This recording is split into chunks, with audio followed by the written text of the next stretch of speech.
জিনা স্যামিকে বিয়ে করতে বারণ করলো কেন?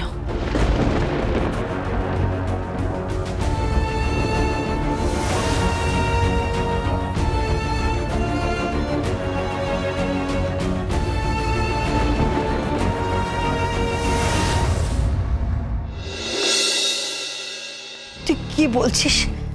আমি তো কিছুই বুঝতে পারছি না।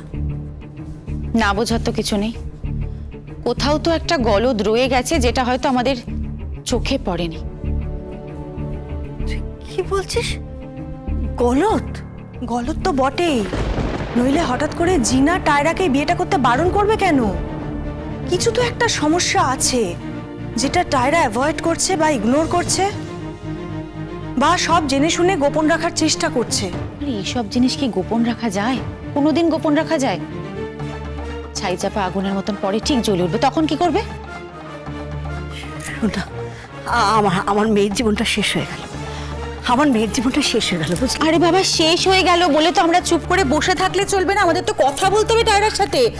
ধরো আমাদের কথা বলতে হবে টায়রার সাথে, জানতে হবে যে জিনা টায়রাকে হঠাৎ স্যামির সাথে বিয়ে করতে বারণ কেন করলো। এটা কিন্তু খুব ইম্পর্ট্যান্ট একটা কথা। দেখো,